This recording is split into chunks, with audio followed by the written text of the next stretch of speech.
Hello साथियों, मैं अमरदीप कादियान। नमस्ते, प्रणाम, सलाम वालेकुम, सत श्री अकाल, जय मसीह की, राम राम जी, जय माता की, जय हिंद, जय भारत।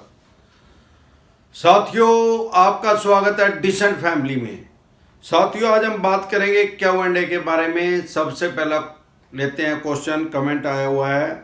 ये थोड़ा कंफ्यूज हो रहे हैं बहुत ज़्यादा। ये पालो नाम से है। हेलो सर, जो आजकल YouTube पर हर दूसरे वीडियो में ये सुनने को मिल रहा है कि सुप्रीम कोर्ट के NPA स्टे के बाद भी सरफेसी एक्ट लगाने जा रहे हैं सारे सिक्योर्ड लोन पे, क्या ये सच है? और अगर ये सच है तो क्या सुप्रीम कोर्ट का स्टे के बाद भी बैंक वाले ये स्टेप ले सकते हैं क्या? इस टॉपिक पे कुछ बताइए प्लीज़। बहुत ज़्यादा परेशान हो रहा हूँ। देखो भाई साहब, ऐसा है, अधूरा ज्ञान हमेशा हानिकारक होता है। चाणक्य जी 3000 साल पहले बता गए हैं कि अधूरा ज्ञान होना इससे अच्छा तो ज्ञान ही ना हो। तो उससे भी बहुत ज़्यादा अच्छा है कि हमें किसी चीज़ का ज्ञान नहीं है। लेकिन अगर हमें किसी चीज़ का अधूरा ज्ञान है, वो हमारे लिए बहुत ज़्यादा हानिकारक हो सकता है। इसको समझने के लिए सबसे पहले हम बैंकिंग को समझेंगे। 138 नेगोशिएबल इंस्ट्रूमेंट एक्ट कब बना? 1872 में, ब्रिटिश काल में।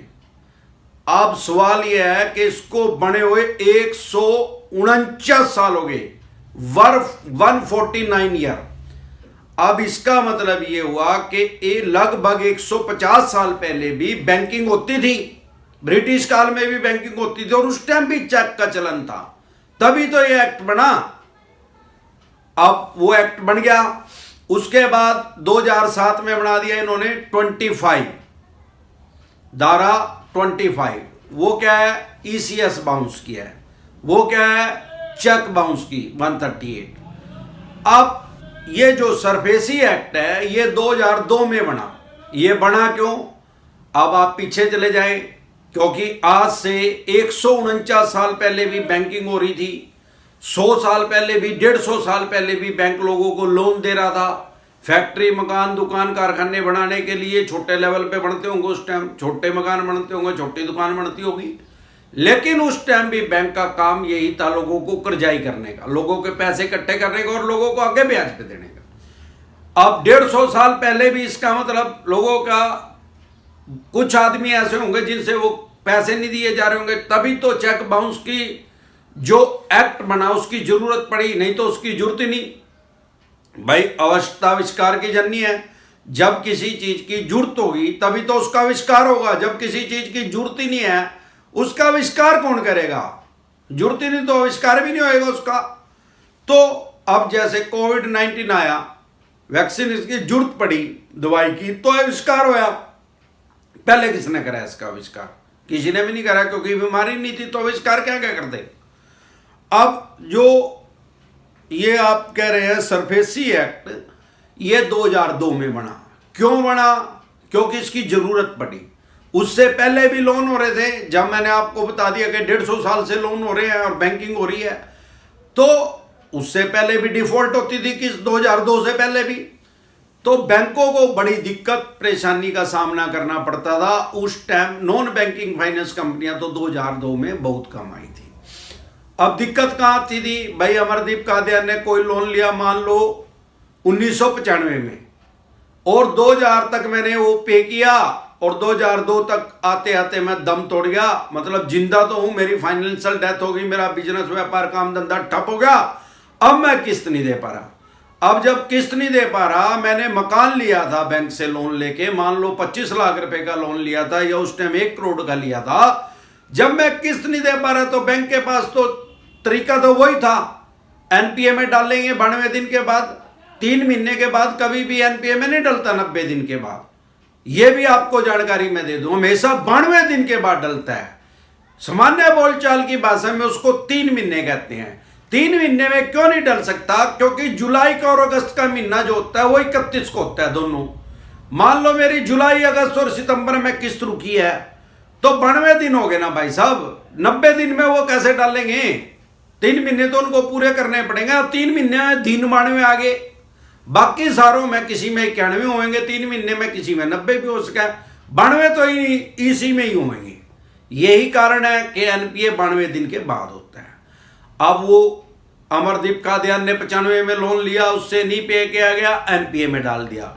अब जब एनपीए में केस चला जाता था, उसके बाद बैंक का वही काम है, भाई मकान खाली कर, भाई एक्शन करेंगे, बोली करेंगे, इसकी हम उसी ऑप्शन पे आ जाते थे। लेकिन लोग क्या करते थे, कोर्ट में चले जाते थे। अमरदीप कादियान कोर्ट में चला गया, अब बैंक भी कोर्ट में चला गया, केस तो लड़ना पड़ेगा ना, बैंक को मेरे से मेरा मकान तो लेना है। अब कोर्ट में जाके करोड़ों केस पहले ही पेंडिंग है हमारे देश में, एक केस और अमरदीप कादियान वर्सेस बैंक चल गया। अब वो सालों साल चलेगा, 30-35 साल चलेगा, इतने में हरिद्वार ही चला जाऊंगा, बैंक पर देने वाला भी हरिद्वार चला जाओगा, पैसा तो बैंक का गया फंस।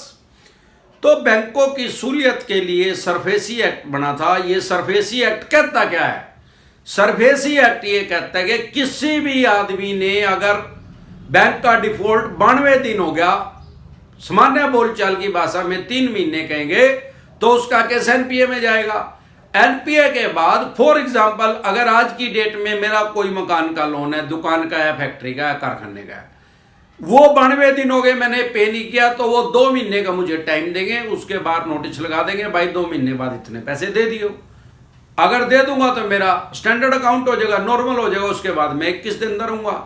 नहीं दिया तो 1 महीने का और टाइम देंगे, एक्शन का नोटिस लगा देंगे, भाई हम इस तारीख में आपके मकान के एक्शन करेंगे। ये राइट्स कहां से आए? पहले ये राइट्स नहीं थे, ये सरफेसी एक्ट ने इनको राइट्स दिए कि भाई अमरदीप कादियान ने अगर 92 दिन किसी बैंक के पैसे नहीं दिए तो उस बैंक के पास पूरे राइट्स हैं मेरे मकान की एक्शन करने के, बोली करने के, और मेरे मकान से कब्जा मेरे से लेने से लीगल तरीके से, और मेरे से अपना पैसा रिकवर करने के पूरे राइट्स हैं। पहले का था कोर्ट में चले जाते थे, अब मेरे पास कोर्ट में जाने के कोई राइट्स नहीं है, कोई अधिकार नहीं है। अगर मेरा सिक्योर लोन है तो सिक्योर लोन में scooter, motorcycle, car, jeep, truck, बस, मकान, दुकान, फैक्ट्री, कारखाना, गोल्ड लोन, ये सारे सिक्योर लोन में आ गए। अब एनपीए में जाने के बाद भी बैंक मेरे को 3 महीने का टाइम दे रहा है। 3 महीने तो पहले ही 92 दिन में गया और 3 महीने का टाइम उसने और दे दिया, तो मतलब 6 महीने का मुझे टाइम मिल गया। अगर मेरे से वो फिर भी नहीं पैसा दिया गया तो मेरे पास कोई अधिकार नहीं है बैंक में जाने के, ना ही बैंक को जरूरत है कोर्ट में जाने की। बैंक तो सीधा उठा के उसकी ऑक्शन की पूरी पावर है। यह सरफेसी एक्ट के तहत बैंक के पास पावर आई है। अब सवाल यह आता है कि माननीय सुप्रीम कोर्ट की तरफ से एनपीए पे रोक लगी हुई है। कब से लगी हुई है?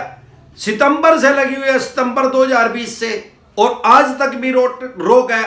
आज 1 मार्च 2021 हो गया, और जब तक माननीय सुप्रीम कोर्ट का फाइनल डिसीजन नहीं आ जाता तब तक रोक लगी हुई है। अब आप ये कह रहे हैं कि मैंने YouTube पे देखा, मैं भाई साहब किसी के ऊपर कोई कमेंट नहीं करता और ना ही करना चाहता। कोई आदमी, देखो, हर आदमी के पास हर जानकारी नहीं है। इंसान है, इंसान से गलती हो जाती है। हो सकता है बोलते टाइम मिस्टेक हो गई हो सकता है उनको इस बात का जानकारी ना हो, इस विषय की पूरी जानकारी ना हो, वो उन्होंने वीडियो बना दी। ऐसा नहीं है कि वो सारी वीडियो गलत बना रहे हैं, सब वीडियो बना रहे हैं, हजारों लाखों आदमी देख रहे हैं, तो वो सही बना रहे होंगे, कुछ तो जानकारी होगी यार। कोई आपने आज तक ऐसा डॉक्टर देखा जिन्हें कुछ भी ना करना तो डॉक्टर की दुकान खोल दी, या कोई ऐसा बिजली वाला मिला आज तक जिसको बल्ब भी नहीं फिट करना आंदा, जो आम आदमी बल्ब फिट कर ले यार, और उसने बिजली की दुकान खोल रखी हो? ऐसा नहीं होता। ऐसा होता है कि बिजली के 50 तरह के इंस्ट्रूमेंट है, उसको सारे ना ठीक करने आते हो, पर कहने में तो उसकी बिजली की दुकान होगी। तो सवाल यह, हमारे तो लगभग सारे टॉपिक ही क्लियर है। अब फिर इसी बात का आपका जवाब दे दूं, भाई सरफेसी एक्ट आप कह रहे हैं लागू होएगा। अरे सरफेसी एक्ट लागू कैसे होएगा भाई साहब? वो तो माननीय सुप्रीम कोर्ट की जो गाइडलाइंस है उसको तोड़ दिया जाएगा। इसका मतलब तो यार बैंक की चोर है। फिर अभी माननीय सुप्रीम कोर्ट की तरफ से जो आदेश है वो ये है कि जब तक फाइनल डिसीजन नहीं आता एनपीए पे रोक है। और नियम क्या है? जब तक एनपीए में केस नहीं जाएगा सरफेसी एक्ट लागू नहीं होएगा, वो तो एनपीए के बाद ही होएगा। अब कोई नई गाइडलाइंस आएगी, रिजर्व बैंक कुछ उसमें अमेंडमेंट कर दे, वो बात अलग है। लेकिन आज की डेट में ऐसा कोई नियम मेरी ज्ञान व विश्वास के अनुसार नहीं है। तो गलफत की स्थिति में ना रहे, ना ही ज्यादा मानसिक परेशानी ले। जब तक फाइनल डिसीजन नहीं आता आपका कोई कुछ नहीं कर सकता। हाँ, ये चवन्नी छाप जरूर आपको परेशान करेंगे, आपको अपने राइट्स पता होंगे तो ये भी नहीं करेंगे। आपको अपने राइट्स पता करने हैं तो रिकवरी एजेंट डिसेंट एडवाइस लिख के वीडियो देख ले यूट्यूब पे, आपको पता लग जाएगा।